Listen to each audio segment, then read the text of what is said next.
घर में पैसों की तंगी, उससे बचने के लिए सबसे पहले अपने इष्ट देव को प्रसन्न करना चाहिए, अपने जो कुल देवता हैं उनको प्रसन्न करना चाहिए और अपने जो पूर्वज हैं पितृ देवता हैं उनको भी प्रसन्न करना चाहिए। कुछ भी चीज़ बार बार टूट जाती है। घड़ी भी टूट के गिर जाती है, समय अपना खराब होने वाला है। अंधविश्वास है या फिर साइंस भी इसको मानता है? नहीं, इसको सबसे पहले साइंस मानती है। वास्तु के अकॉर्डिंग अगर हम अपना घर सेट करते हैं तो कोई जो नेगेटिव एनर्जी होती है वो पॉजिटिव एनर्जी में बदल जाती है। जिसकी दिशा सही उसकी दशा सही। ऑफिस में मतलब कि जो कर्मचारी है उनको किस डायरेक्शन में बैठना चाहिए? कर्मचारियों को हमेशा उत्तर में बैठना चाहिए और मुखिया को पूरा में मुंह करके बैठने से फायदा हो। की टिप्स हैं जो जिससे घर में कभी अन्न की कमी ना आए। स्नान करके किचन में प्रवेश करना चाहिए। हम लोग जब घर बनाएं तो ऐसी चीज़ों से हमें बचना चाहिए। पुरानी वस्तु कोई भी नहीं लगाना चाहिए। जो पितरों की जो चीज़ें होती हैं जैसे कि कपड़े होते हैं, कुछ लोग जूते वगैरह भी रख लेते हैं, उनको भी नहीं रखना चाहिए। तो नज़र बट्टू होता है वो कैसे काम करता है? नजर बट्टू भी वास्तु पुरुष जैसा ही है। जैसे आप मिर्ची लाएंगे तो मैं आपको जला के बता दूंगा, नजर लगी हुई तो उसका बदबू नहीं आएगी, आपको धांस नहीं लगेगी। हम अक्सर सुनते आए हैं कि जो घर होता है वो ईंट पत्थर या फिर सीमेंट से नहीं बनता। घर बनता है परिवार के लोगों से, उसकी ऊर्जा से। जो घर की ऊर्जा होती है वो डिपेंड करती है वहाँ के माहौल से कि उसकी ऊर्जा नेगेटिव रहेगी या पॉजिटिव। कई घरों में हम घुसते हैं तो देखते हैं कि वहाँ की वाइब जो होती है वो नेगेटिव आती है और काफ़ी घर में हम घुसते हैं तो शांति का एहसास होता है। तो जो घर की ऊर्जा होती है वो वास्तु पर भी डिपेंड करती है और आज के इस पॉडकास्ट में हम बात करेंगे वास्तु की कि कैसे वास्तु घर की ऊर्जा को प्रभावित करता है, कैसे वास्तु लोगों को नई दिशा दिखाता है और कैसे वास्तु से लोगों को पैसे की तंगी या फिर आर्थिक परेशानी भी हो सकती है। नमस्कार, श्री दिशा भक्ति देख रहे हैं आप और मैं हूं आपके साथ प्राची मिश्रा। तो आज हमारे साथ स्टूडियो में मौजूद हैं पंडित ब्रजेश शास्त्री जी, जो हमें बताएंगे कि वास्तु कैसे काम करता है, हमारी जिंदगी में वास्तु की कितनी भूमिका है और वास्तु की उत्पत्ति कैसे हुई है।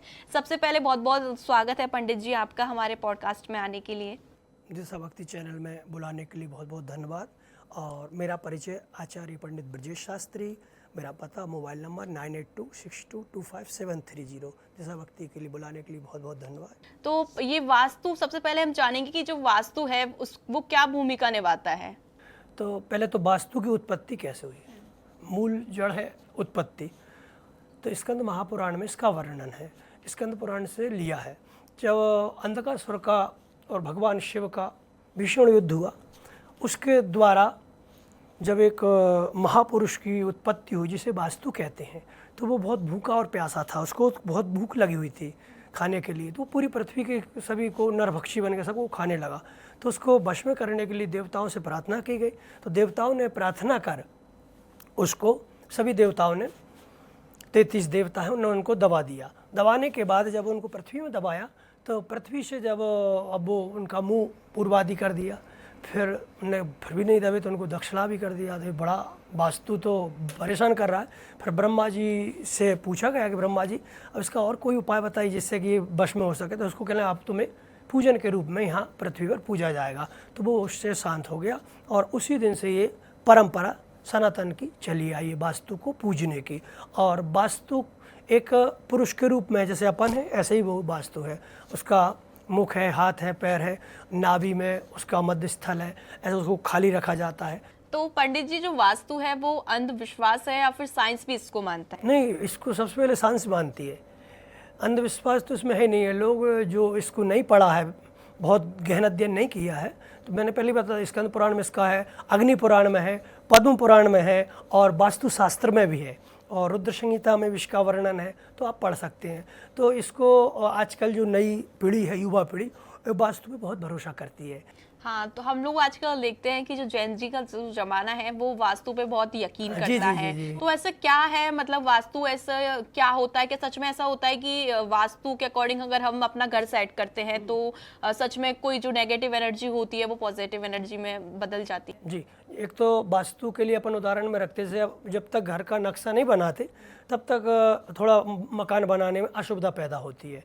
तो उसके लिए वास्तु भी एक पूरे उसका मानचित्र है, और उसके द्वारा जब आप भवन निर्माण करेंगे या कोई फैक्ट्री निर्माण करेंगे या कोई दुकान बनाएंगे या कोई मंदिर का निर्माण करेंगे या कोई बड़े यज्ञ स्थल का निर्माण करेंगे, तो वास्तु से जब दिशा से आप सही चीज़ करेंगे तो वही, जिसकी दिशा सही उसकी दशा सही।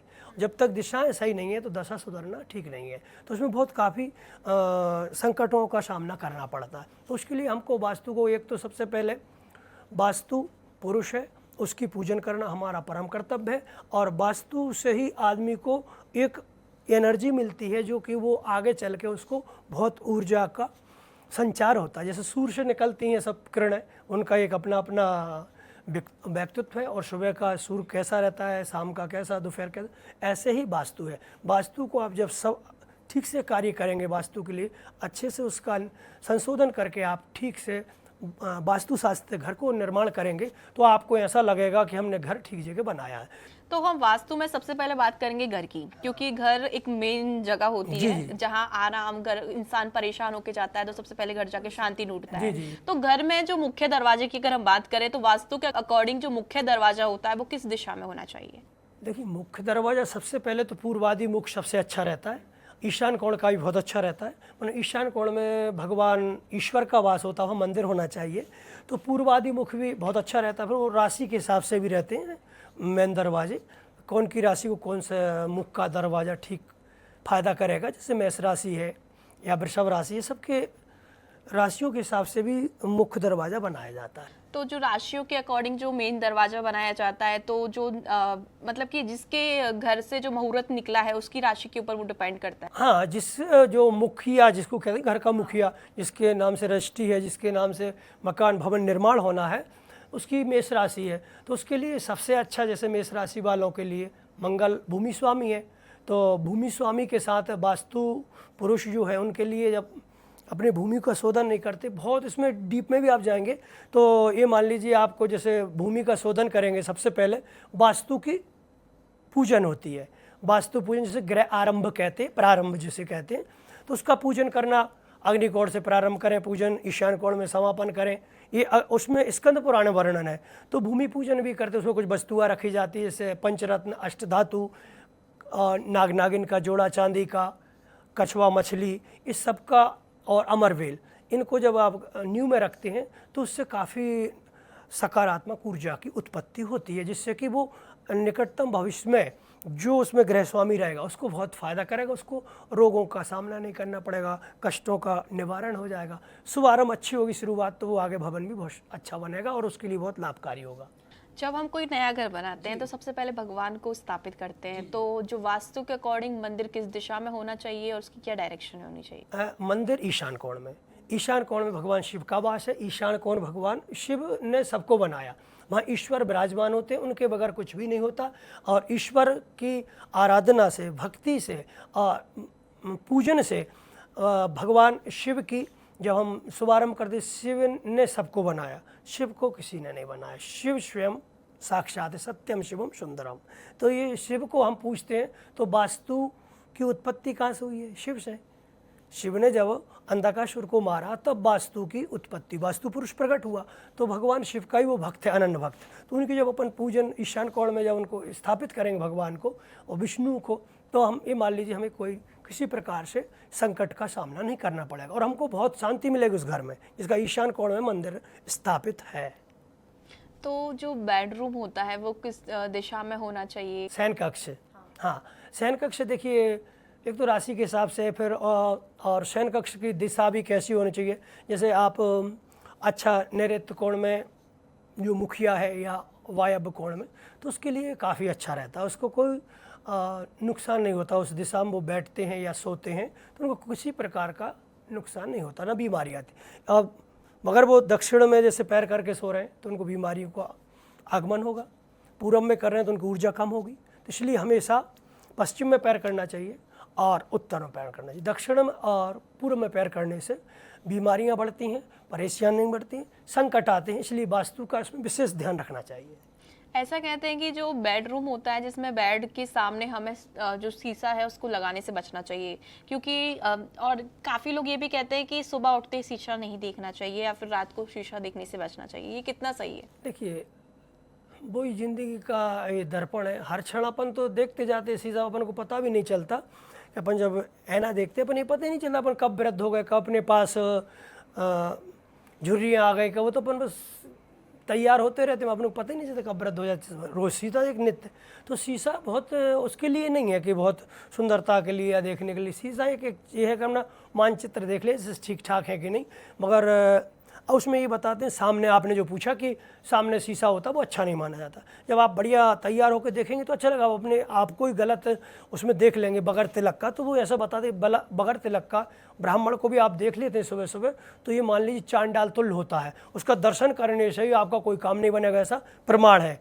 किंवदंती नहीं है, ये प्रमाण है। और ज्योतिष में भी इसका प्रमाण है, वास्तुशास्त्र में भी इसका प्रमाण है। तो सही समय पे सही काम किया जाए तो वो सही फायदा करेगा। तो मंदिर में टूटी हुई मूर्तियां या फिर खंडित मूर्ति हम अगर रखते हैं तो क्या वो वास्तु दोष बढ़ाती? हाँ, वास्तु दोष बढ़ाती है। खंडित मूर्ति को इसलिए नहीं पूजा जाता जिससे कि वो, ऐसे शिव की मूर्ति भी है, खंडित आप मूर्ति को पूजन करोगे तो आपको वहाँ में अशांति तो पैदा होना ही है, और घर में भी आपको सही ऊर्जा का संचार नहीं होगा। प्रतिष्ठित मूर्ति जब होती है उसको ये वो ईश्वर तुल्य, ईश्वर में प्राण बसते हैं, और ईश्वर की जब हम पूजन करेंगे तो उससे हमें काफ़ी फायदा होगा। और हम टूटी मूर्ति का पूजन करेंगे तो हमें वो नुकसान बहुत देगी।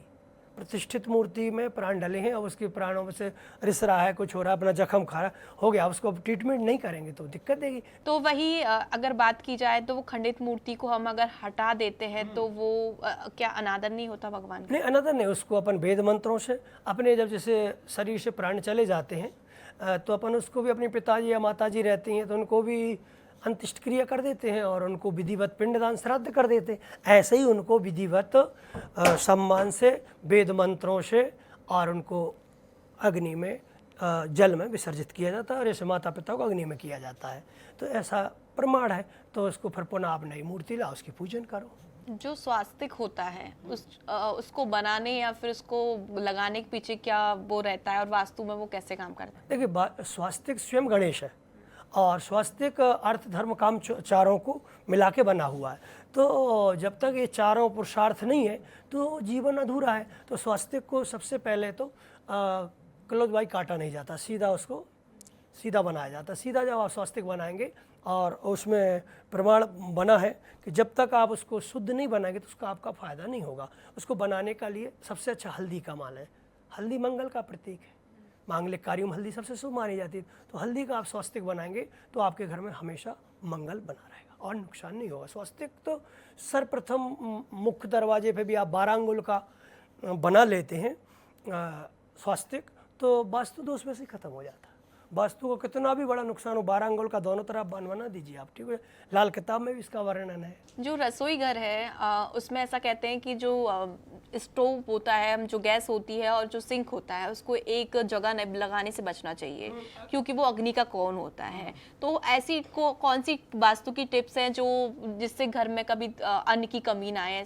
वास्तु को बनाए रखने के लिए क्या कर सकते हैं रसोई में? तो सबसे पहले तो अन्नपूर्णा है, अन्न जो है अन्नपूर्णा है। और अग्नि कक्ष जो है, अग्नि कौण में किचन बनाने से एक तो स्वाद आता है, और ये कहने चाहिए दक्षिण मुख करके कभी भी भोजन नहीं बनाना चाहिए रसोई में। और उसके लिए सबसे अच्छा उपाय है कि आप एक अन्नपूर्णा की तस्वीर लगा लीजिए और उसमें चावल पे भगवान गणेश विराजमान कर लीजिए। काफ़ी टिप्स हैं उसके लिए, तो ये एक कोई टिप्स नहीं है। और अन्न का पूजन करके स्वच्छ होकर स्नान करके किचन में प्रवेश करना चाहिए। इससे समृद्धि बढ़ती है, अन्न की कमी नहीं आती। और थोड़ा गाय को, कुत्ते को, चींटी को, कन्या को, ब्राह्मणों को भगवान का भोग लगा के ही अन्न का ग्रहण करना चाहिए। उससे बहुत फायदा होता है, और वास्तु इससे भी ठीक हो जाता है। हम लोग देखते हैं कि जो सनातन परंपरा है उसमें पहले जो गाय को सबसे पहले हम लोग एक रोटी निकाल के देते हैं। तो ये परंपरा कैसे शुरू हुई, इसके पीछे क्या उद्देश्य है? देखिए, गाय तो स्वयं माता है और पृथ्वी को धारण करने वाली गाय है। शेषनाग ऐसा प्रमाण है उसमें, तो शेषनाग के सर पे गाय विराजमान है, और गाय के सींग पे जो पृथ्वी चक्कर लगा रही, ऐसा आप किंवदंती की बोलते हैं, मगर विष्णु पुराण में इसका प्रमाण है। और गौ लक्ष्मी का रूप है, अन्न का रूप है, और अन्नपूर्णा का रूप, माँ का रूप है। वो दूध देती, कुछ भी नहीं लेती है, और घी देती, कुछ भी नहीं लेती। उसी सब चीज़ों की प्राप्ति होती है, तो वो तो शरीर के लिए बहुत लाभकारी है। और गौ माता स्वयं धर्म का ही तो रूप है, धर्म उनसे ही तो उत्पन्न हुआ। वृषा है, जैसे बैल कहते हैं, धर्म का रूप है। और धर्म के बगैर तो सब शून्य है ना। तो धर्म का धात्री जो है, जननी जिसे कहते हैं, वो गाय है। तो गाय से बड़ा कोई नहीं संसार में। कोई देवताओं की पूजन भी आप नहीं करते, सिर्फ गाय की पूजन करते हैं, तो आपको काफ़ी फायदा होगा। स्टडी रूम यानी कि बच्चे जहाँ अध्ययन करते हैं वहाँ पे वास्तु को कैसे ठीक किया जा सकता है जिससे बच्चों का जो ध्यान है वो पढ़ाई में लगे? उनको ऊर्जा चाहिए बच्चों को, तो सबसे पहले उनको पूरब में मुँह करके, जिसे कहते हैं ईस्ट में, मुँह करने के बाद ही अध्ययन करना चाहिए। इससे ऊर्जा बढ़ती है।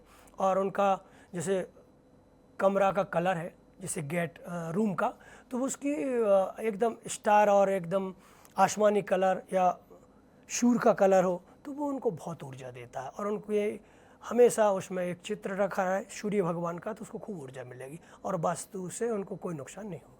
कलर की हम बात कर रहे हैं, तो क्या जो ब्लैक कलर होता है वो नेगेटिव एनर्जी को फैलाता है या फिर जो नेगेटिव एनर्जी को अपने अंदर खींचने की कोशिश करता है? ब्लैक कोई खराब कलर नहीं माना जाता, वो राशि के हिसाब से रहता है। जैसे अब जैसे किसी कुंभ राशि, तो उसका राशि स्वामी शनि है, तो शनि का तो कलर काला माना जाता है। राहु केतु का भी काला ब्लैक है।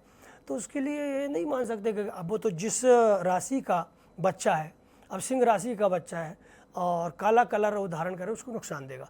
मगर वो जैसे गुरु बृहस्पति की राशि है, तो गुरु बृहस्पति पीला कलर धारण करती मीन राशि, तो मीन राशि के स्वामी गुरु है। तो उसी पे से वास्तु का क्या है कि वास्तु भी एक ज्योतिष से चलता है, ज्योतिष से वास्तु बना है। वास्तु को भगवान शिव ने तो प्रकट किया, मगर पूरा उसका असर हमारी जीवन में पड़ता है, क्योंकि वास्तु ठीक नहीं है तो सब कुछ गड़बड़ है आपका। कितना भी आप पैसा कमाओगे, इसका एक उदाहरण दे दूं आपको।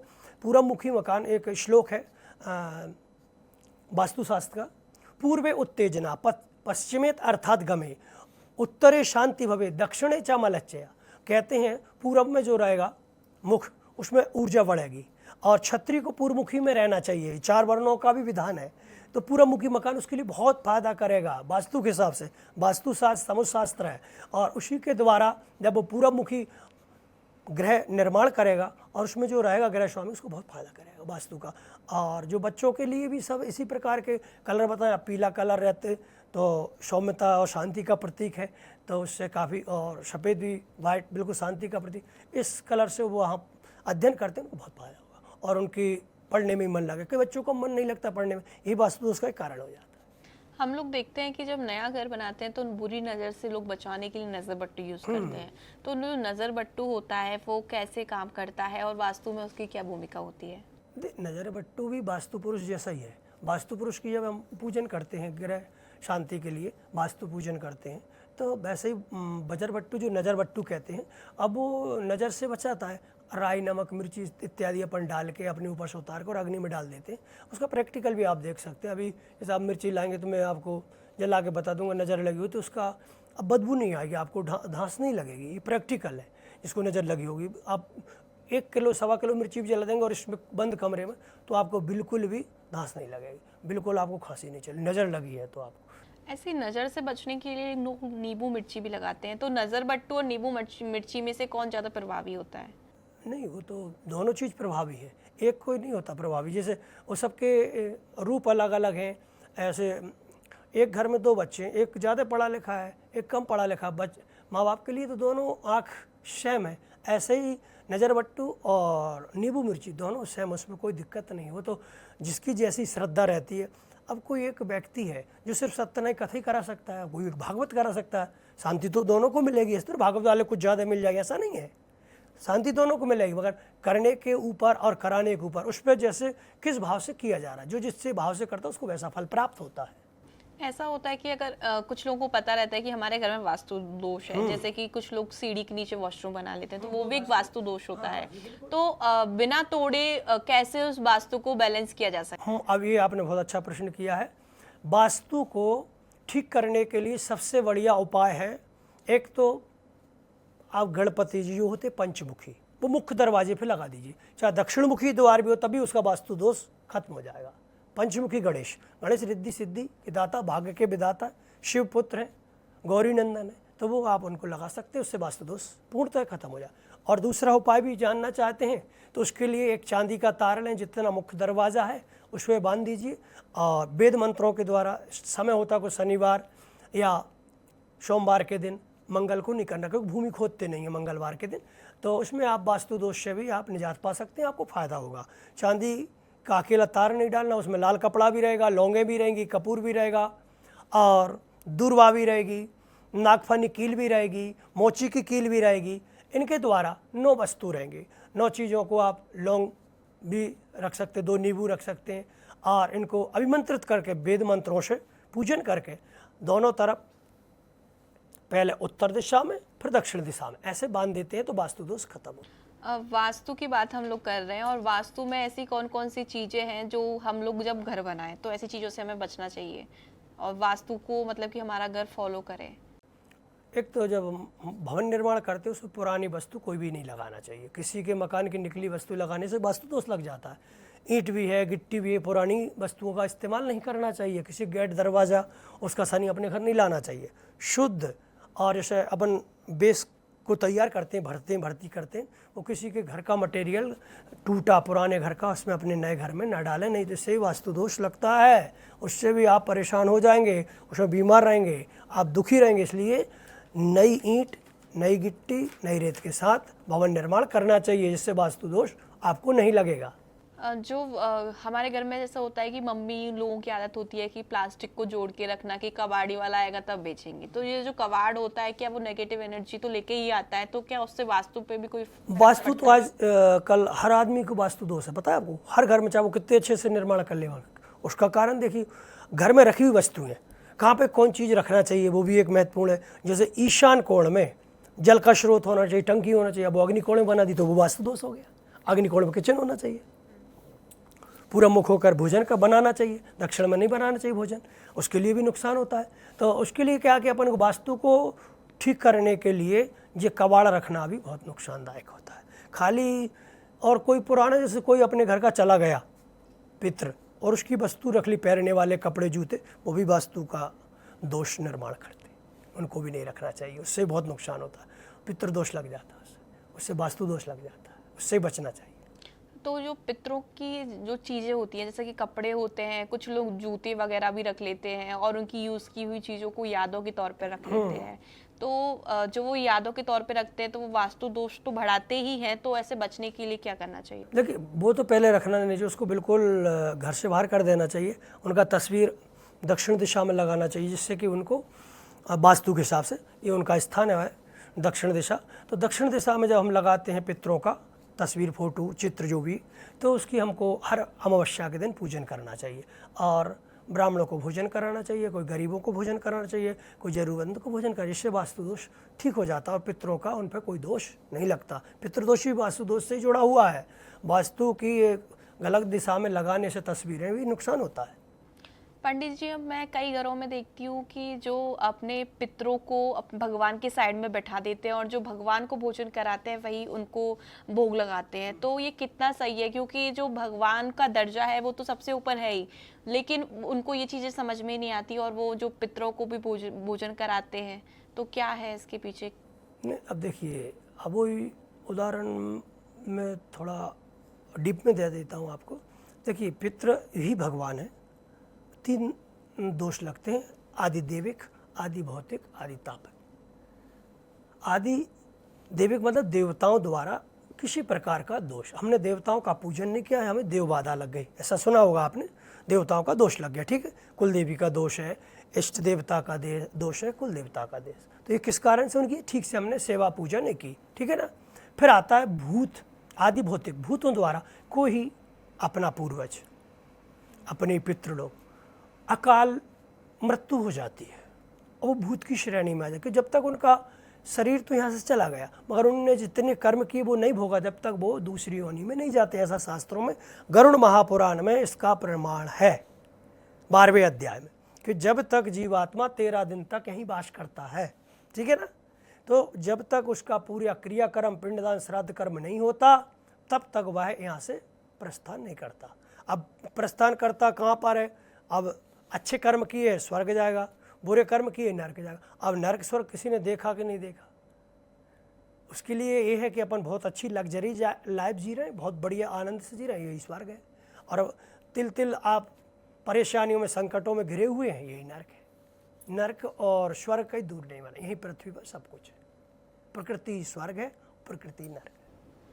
तो पंडित जी जैसे कि घर में पैसों की तंगी और तो उससे बचने के लिए क्या वास्तु के उपाय हैं आपके पास कि पैसों की तंगी और बहुत सारी आर्थिक समस्याएं आती हैं, उनसे बचने के लिए क्या करना? देखो, वास्तु के दोष से तो इतना संकट आता है, वास्तु जिस घर में दोष है वो इतना परेशान रहेगा, पैसे से, अर्थ से, पितरों से भी नुकसान होता है।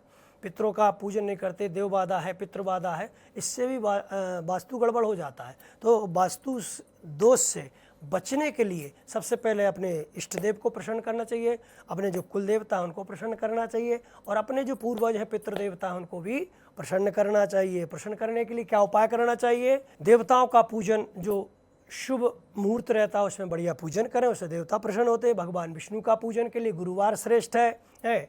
भगवान सूर्य की आराधना करने के लिए आदित्य हृदय स्तोत्र बहुत लाभकारी है वास्तु के हिसाब से, उस एनर्जी बढ़ाता है, ऊर्जा बढ़ाता है, उसके लिए उसको है उपाय करना चाहिए, जिससे वास्तु दोष ठीक हो जाता है। ऐसा कहते हैं कि जो बंद घड़ी होती है वो वास्तु दोष बढ़ाती है। देखिए, घड़ी जो है वो किससे बनी है? सूर्य से। समय किससे चलता है? सूर्य से।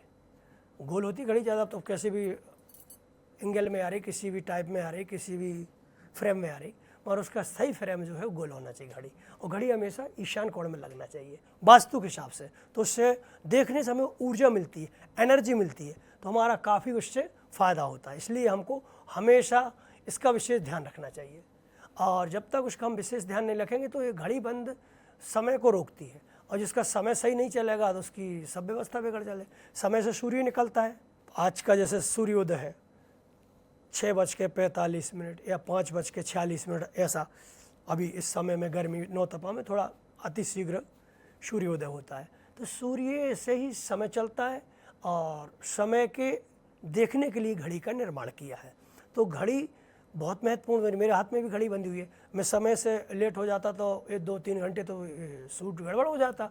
ऐसे ही आप समय से जो काम करेंगे आपको सफलता मिलेगी। बंद घड़ी को देख के जाएंगे तो आपका काम रुकावट होगी, ये भी वास्तु दोष का एक कारण बनता है। और जो इलेक्ट्रॉनिक आइटम होते हैं जैसे टीवी, फ्रिज वगैरह, और ये जो खराब हो जाए, अगर इनकी रिपेयरिंग नहीं होती है, कई बार होता है बीच बीच में काफ़ी बार प्रॉब्लम देते हैं, तो क्या ये वास्तु के कारण हो सकते हैं? नहीं, देखिए, कोई भी बंद चीज़ तो घर में शुभ नहीं मानी जाती। अब वो तो चलचित्र देखने के लिए टीवी, टेलीविज़न, कंप्यूटर, लैपटॉप वो सही काम करेंगे तो अपना सही समय पे काम हो जाएगा। अब वो बंद पड़े रहेंगे और उनको नकारात्मक ऊर्जा आती है उनसे भी।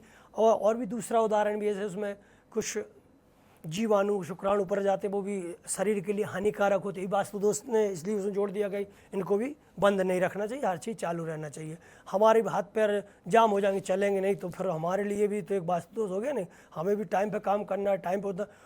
और जो सुबह जल्दी उठता है उसमें अंदर एक अगल ऊर्जा रहती है, और जो 9 बजे के बाद उठता है उसकी ऊर्जा एक अगल रहती है। इसलिए सुबह उठने का ब्रह्म मुहूर्त सबसे शुभ है, उससे भी वास्तु दोष ठीक हो जाता है। सुबह आप जल्दी उठिए, व्यायाम करिए, भगवान का पूजन करिए, तो आपको वास्तु दोष से बचाया जा सकता है। ऐसा कहते हैं वास्तु दोष जो होता है उनसे बचने के लिए जैसे मनी प्लांट, जेड प्लांट, ऐसे हरे पौधे भी बताए जाते हैं। तो वास्तु के अकॉर्डिंग आप भी ऐसे कुछ पौधे बताइए जिनसे वास्तु को जो दोष होते हैं उनसे निपटाया जा सके। एक तो कांटेदार पौधा घर में लगाना वास्तु दोष को निर्माण करता है, तो कांटेदार कोई पौधा घर में नहीं लगाना चाहिए। ये समी भी अपन घर में लगाते हो, घर के बाहर लगाना चाहिए। समी में कांटा, आजकल सब लोग समी घर में लगा कर रखें, बेलपत्री रखें, तो उससे वास्तु दोष लगता है। जो जिसका ये समी पत्र शिव को प्रिय है, शिव से वास्तु बना, और बेलपत्री शिव को प्रिय है, तो हमको क्या करना चाहिए? मंदिर के स्थान पर ही समी पत्र, घर में नहीं, मंदिर जहाँ बड़ा पूजन का स्थान है जिसका, कॉलोनी में, घर में, नगर में, गांव में, तो उसमें क्या कि वहाँ पर मंदिर में आप इन पौधों को लगाएंगे तो फ़ायदा, और घर में इनको लगाएंगे नुकसान करेगा। फलदार पेड़ भी नुकसान देता है, तो जैसे सबसे अच्छा जैसे मनी प्लांट का बोला आपने, और एक और दूबा आती है, वो बांस जैसे कहते हैं, वेस्टर्न अमेरिकन बांस, उसको भी रखते हैं उसमें आप इसमें, तो वो भी बहुत फ़ायदा करता है। उससे भी सकारात्मक ऊर्जा का निर्माण होता है। मनी प्लांट से एक तो ऑक्सीजन बहुत आता है, और विज्ञान की दृष्टि से वो आपके लिए बहुत फ़ायदा करता है। वो ये दर्शाता है कि मछली भी आप एक्वेरियर बना के रखते हैं, मतलब मछली का स्थान ईशान कोण है, वहाँ रखेंगे आप जल से भरा पानी, तो वो फ़ायदा करेगा। कोई आने वाली विपत्ति से वो हमें पहले से ही सचेत कर देंगे कि आपको अब विपत्ति आने वाली है, आपको नुकसान होने वाला मछलियाँ। तो कुछ मछलियाँ मर भी जाती हैं, तो उसका वो वास्तु दोष का ही कारण रहता है। तो उनको हमको पहले तो आप ईशान में, उत्तर और पूरब के कोने को ईशान कोण कहते हैं, उसमें वहाँ रखना चाहिए। क्या? जल का स्रोत, मटका, पानी का गिलास, हमेशा कलश भी उसी दिशा में रखना चाहिए। तो वो वास्तु दोष को भी खत्म करता है और सकारात्मक ऊर्जा का निर्माण करता है। इसलिए वास्तु दोष बहुत महत्वपूर्ण है अपने जीवन में। ऐसा हो अगर बार बार किसी इंसान से बार बार चीज़ें टूट रही हो, कि कुछ भी चीज़ बार बार टूट जाती है, तो क्या ये वास्तु के प्रभाव हो सकते हैं या फिर कोई संकेत हो सकता है? नहीं, ये तो कोई बड़ी आपदा आने वाली है। जैसे दूध फैल जाता है घर में तो बहुत अच्छा माना जाता, घी बखर जाता बहुत अच्छा माना जाता था, तेल बखर जाता बहुत नुकसान होता है।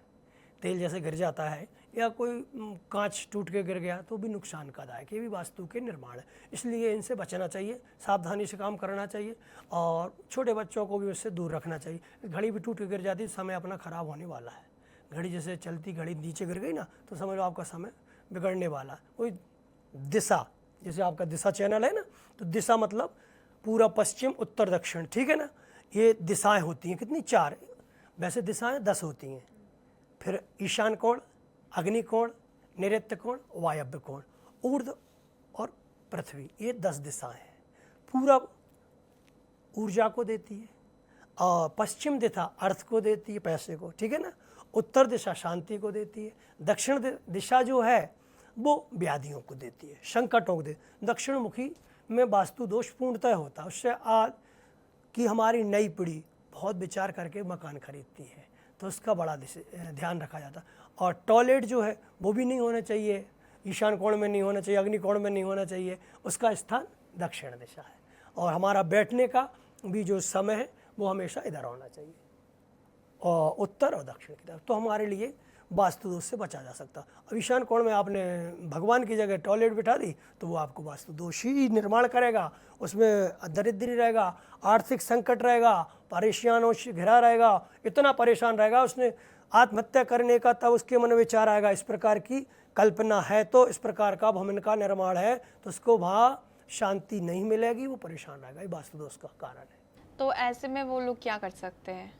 पहले देखिए, अब वो इतना वो पूरा भवन बना लिया, पहले तो वास्तु से ही अपन बगैर नक्शा के तो मकान का निर्माण नहीं करते। तो पहले सब जैसे ना बड़े, अब भोजशाला है, अब उसमें भी कुछ दोष था तो उसको तोड़ दिया गया। अब तो कितने धर्म के थे, नीतिज्ञ थे, राजा भोज, उनने भोजशाला का निर्माण किया। अभी आपने लेटेस्ट वो आया उस पर फैसला हाई कोर्ट का। तो इस चीज़ को भी देखना बहुत ज़रूरी है कि वास्तु से बहुत चीज़ें बिगड़ भी जाती। अब ताजमहल में वास्तु था, आज तक पानी गिर रहा है। किसी व्यक्ति ने बहुत बड़ा घर बना दिया है, उसके लिए तोड़ना वो चीज पॉसिबल नहीं है। हाँ। तो ऐसे में वो कैसे वास्तु से अपनी जो प्रॉब्लम है उनको कम कर सकता है? एक तो फिटकरी आप जानते हैं, खड़ा नमक की डिल्ली जानते हैं, तो वो कटोरियों में जितनी बाथरूम है वहाँ रख दो, मुख्य दरवाजे पे बांध दो फिटकरी, वैसे भी नकारात्मक ऊर्जा खत्म हो जाएगी, वास्तु दोष खत्म हो जाएगा। छोटी सी टिप्स है, इसको कर सकते हैं आप। मनी प्लांट गेट पे लगा लीजिए, उससे भी आपको वास्तु दोष खत्म हो जाएगा। और नाग नागिन का जोड़ा वहाँ ईशान कोण में पहले से ही रखा हुआ है, उससे वास्तु दोष खत्म हो जाता है। नागफनी कीले से कच्चा सूत अपने वास्तु और नहीं हो पा रहा है इससे, तो वास्तु पूजन करना, वास्तु शांति करें, ग्रह शांति कराना चाहिए, उससे उसको फायदा मिलेगा। बीमारी है तो इलाज कराना चाहिए। और जैसे कि रात को नींद नहीं आती, बार बार नींद टूट जाती है, तो क्या ये भी वास्तु की वजह से हो सकता है कि हम गलत डायरेक्शन में सो रहे हैं या फिर जो हमारा बेड है वो सही डायरेक्शन में नहीं है? हाँ, जैसे अब वही मैंने आपको पहले बताया था कि आपका जो शयन कक्ष है वो पहले तो जैसे ईशान कोण में नहीं होना चाहिए, अग्नि कोण में नहीं होना चाहिए, वो ज़्यादातर वायव्य कोण में रहेगा तो बहुत फ़ायदा करेगा सोने से। और नैऋत्य कोण में ही बना लेते कई लोग, मगर उसको ज़्यादा वायव्य कोण में होना चाहिए, जिससे उसकी ऊर्जा बढ़ती है, उससे बीमार नहीं रहे। अब दक्षिण कोण में सोएगा तो उसको बीमारियाँ आएंगी, उससे वो अशांति होगी। और दक्षिण में वो पैर करके सोएगा तो उसकी आयु कम होगी, निश्चित में उसको बीमारियों का घर बन जाएगा वो। तो उससे बचने के लिए उसको सबसे पहले पूरब में सर करना चाहिए और पश्चिम में पैर करके सोना चाहिए, उसको बहुत फ़ायदा करेगा। डायरेक्शन का बड़ा महत्व है वास्तु में। हम दीवार पे फोटो फ्रेम लगाते हैं और बहुत सारी पिक्चर्स भी लगाते हैं, तो उनका भी कोई डायरेक्शन से कनेक्शन है कि हमें किस डायरेक्शन में ही फोटोज लगानी चाहिए? जैसे अब दौड़ते हुए घोड़े, जैसे अपन को लगाने इस दिशा में लगा लीजिए, बहुत फ़ायदा करेगा। अब भगवान का मूर्ति जैसे इस तरह पूरब में लगा लेंगे तो फायदा करेगा, अब लोग दक्षिण में लगाएंगे नुकसान करेगा। हमेशा पूजन करते समय वास्तु के हिसाब से ईशान कोण में तो मंदिर है, मगर जो मुखिया है, घर के बच्चे हैं और धर्मपत्नी जी हैं उनकी, तो उनको पूरब में ही मुँह करके पूजन करना चाहिए ईस्ट में सामने, तो बहुत फ़ायदा करेगा, वास्तु उसका खत्म हो जाएगा। और वही जो हमारी फैमिली की नॉर्मल फोटोज होती है, हाँ। उनको उनके लिए भी कोई डायरेक्शन वगैरह होती है क्या? हाँ, उनके लिए भी डायरेक्शन सबसे अच्छा है, यहाँ लगाना चाहिए पूरब में, इधर उत्तर दक्षिण में ना लगाए, पश्चिम में लगाए तो वो फ़ायदा करेगा। दक्षिण में लगाने से भी उनकी आयु कम होगी और वो ऑलरेडी पहले से पितृ बन जाएंगे। पितृ मरने के बाद दक्षिण में लगा जाए, जिंदे में कैसे लगाएंगे, वो नुकसान करेगा, उनको भी उस पर बहुत फ़ायदा नहीं हो सकता, नुकसान करेगा। जो पंचमुखी हनुमान जी है, तो जिनके घर में वास्तु दोष होता है, तो कहा जाता है कि जो मेन दरवाजा होता है उस पर पंचमुखी हनुमान जी अगर लगाए जाएं तो जो वास्तु दोष होता है वो कम होता है, ये कितना सही है? नहीं, देखिए हनुमान जी तो कलयुग के मुख्य देवता है। हाँ। और प्रत्यक्ष है, सप्ते ताने चरंजीवना, 7 जो हैं महापुरुष, जैसे राजा बलि, अश्वत्थामा, बलि व्यास, वेद व्यास, अश्वत्थामा, हनुमान और विभीषण हैं, और सुग्रीव, सब नारद और वेद व्यास, सप्ते ताने चरंजीवना, ये सप्त ऋषि हैं ना, ये सप्त महापुरुष हैं, ये चरंजीवी हैं, इनका मृत्यु नहीं हुई, ये अभी भी यहाँ पर पृथ्वी पर भ्रमण करते हैं, ऐसा प्रमाण शास्त्रों में है। ये विष्णु पुराण में भी है, शिव पुराण में भी है, स्कंद महापुराण में, सब पुराणों में इनका वर्णन मिल जाएगा आपको। तो हनुमान तो सारी व्याधियों को, मैं भी हनुमान जी को साथ में आज रख के लाया हूँ, ये देखिए हनुमान जी मेरे साथ हैं, तो ये तो प्रत्यक्ष हैं भगवान, और इनके लिए हमको सबसे पहला काम है कि हमको हमेशा हनुमान जी की आराधना करके, वही संकट कटे मिटे सब पीरा, जो सुमरे हनुमत बलवीरा, सभी संकटों से बचाने वाले हैं। और जो 7 बार पाठ कर कोई, छूटे बंदी महाशक होई, जो 100 बार एक बैठक में हनुमान चालीसा का पाठ करता है, वो भी वास्तु दोष से निवारण हो जाता है। और हनुमान जी की पंचमुखी, सप्तमुखी, एकादश, 11 मुखी मूर्ति को आप मुख्य दरवाजे पर लगाते हैं तो भी आपका वास्तु दोष पूर्णतः। और दक्षिण मुखी जैसे गेट बहुत होते हैं, दक्षिण मुखी घर भी होता है, उसमें आप हनुमान जी की पंचमुखी लगा दीजिए वास्तु। क्या ऐसा होता है पंडित जी कि अगर हम मंदिर में एक ही भगवान की 2 प्रतिमाएं रखते हैं तो वो भी क्या वास्तु दोष बढ़ाती हैं? बढ़ाती हैं। देखिए ये भी स्कंद पुराण में है, और आपका नित्यकर्म पूजा प्रकाश, उसमें इसका वर्णन है 2 मूर्ति का। तो कोई भी देवताओं की 2 मूर्ति नहीं रखी जाती, भगवान तो एक ही है, कृष्ण कृष्ण कृष्ण है, राम राम राम है। अब राम की 2 रखने की क्या ज़रूरत है हमें, हैं?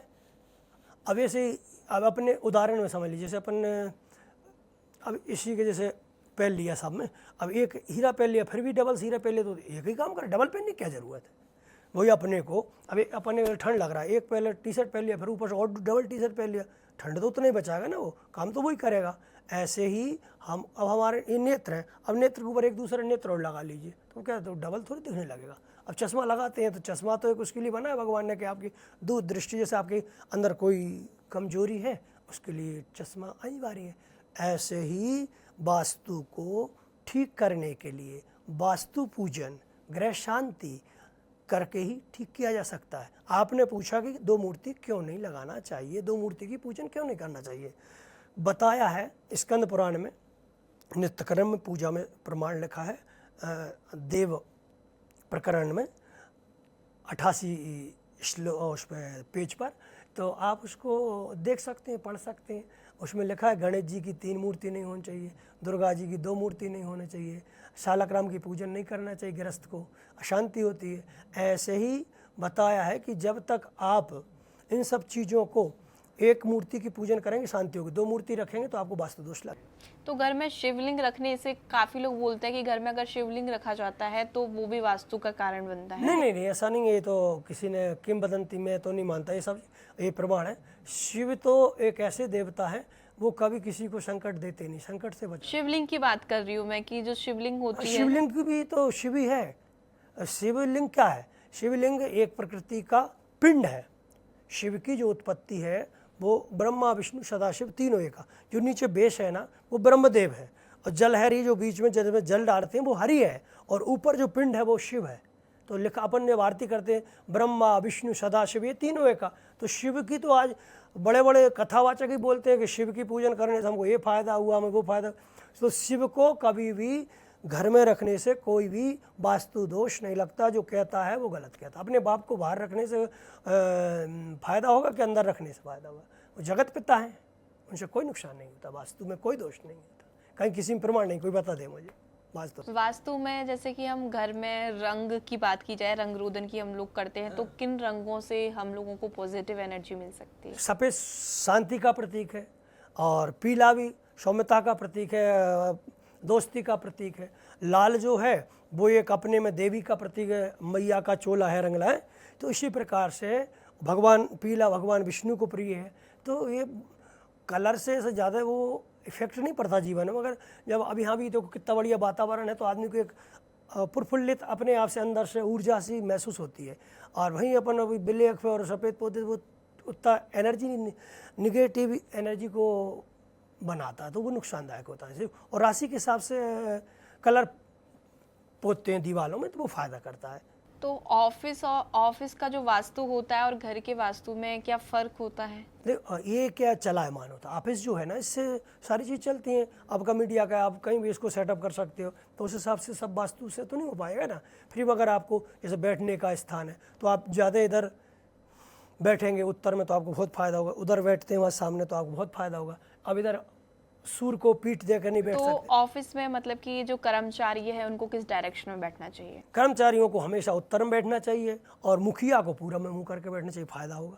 तो जो ऑफिस में जो कर्मचारी हैं या फिर वास्तु से रिलेटेड, उनके लिए क्या टिप्स रहेंगी आपके पास? उनको देखिए, एक तो सबसे पहले मुख्य दरवाजे पर, जैसे कोई भी, मैंने पहले ही बताया था कि वास्तु के लिए गणेश सबसे श्रेष्ठ है, और हनुमान जी, ये दक्षिण के लिए हनुमान जी हैं। और कोई वास्तु तो गणपति जी, गणपति जी सब विघ्नों को, और हनुमान जी सभी बाधाओं को हटाते हैं। हनुमान से बड़ा तो कोई भक्त नहीं हुआ। तो वो कर्मचारियों को सबसे पहले, कोई भी आए, पहले एक स्थान बनाया जाए कि जहाँ पर सबको अपना एक प्रेयर करना है, जिससे सकारात्मक ऊर्जा रहती। प्रतिदिन यहाँ एक, आपने भी ऑफिस में प्रतिदिन एक हनुमान चालीसा का पाठ होना चाहिए, जिससे सारा वास्तु दोष खत्म हो जाएगा। प्रतिदिन ये आप प्रेयर में शामिल करो। कोई व्यक्ति हो, किसी की धर्म का हो, उसको उससे दिक्कत नहीं है, और हनुमान चालीसा सब पढ़ सकते हैं, सबके लिए महत्वपूर्ण। ऑफिस की हम बात कर रहे हैं, और प्रमोशन एक ऐसा टॉपिक है जो ऑफिस के सब कर्मचारी चाहते हैं कि उनका प्रमोशन हो, उनका इंक्रीमेंट हो। तो उसके लिए आपके लिए वास्तु की क्या टिप्स रहेंगी कि अगर वो ऑफिस में अपने डेस्क पे ये रखता है या फिर ऐसे काम करता है, तो उसको प्रमोशन मिलने के चांसेस ज़्यादा होते हैं? प्रमोशन तो काम से मिलता है, टिप्स से ही मिल जाता है। और पहली प्राथमिक कर्म प्रदान विश्व कर राखा, जो जस करें तस फल चाखा। जो जैसा कर्म करता है वैसा उसको फल मिलता है। अब आपके दिशा भक्ति चैनल में जो भी कर्मचारी हैं, उनको पहले तो ईमानदारी लगन से कार्य करना चाहिए कि यहाँ से वो सैलरी लेते हैं, और जिससे संस्था के लिए वो काम करते हैं वो उनकी रोजी रोटी है। तो उसके लिए उनको ईमानदारी से कार्य करना चाहिए। सब ईमानदारी से करते हैं तो उसको, उनको अपने आप प्रमोशन देने की जरूरत नहीं, फिर स्वयं भगवान देंगे। और जो काम बोलता है, और वास्तु अगल प्राथमिकता काम अगल है, और कुछ चीज़ें कर्म से बनती हैं। कर्म आप अच्छा करोगे तो वास्तु भी उसमें फिर फ़ायदा करेगा। और जब आपका कर्म खराब है, वास्तु सब ठीक कर लो, आप कहीं कुछ कमाने नहीं जा रहे, तो कैसे वास्तु ठीक होएगा? कमाना भी पड़ेगा। कोई दबा और दुबा दोनों काम करती है, और कर्म, तीनों से आदमी आगे बढ़ता है। कर्म भी करेगा, भजन भी करेगा, और वास्तु का पूजन, वास्तु शांति करेगा, उस हिसाब से उसको उन्नति और तरक्की मिलेगी।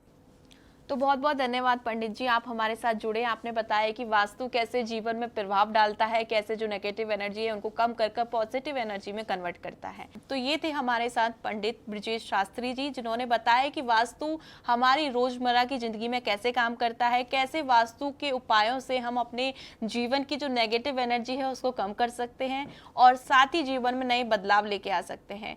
ऐसी ही जानकारी के लिए देखते रहें श्री दिशा भक्ति।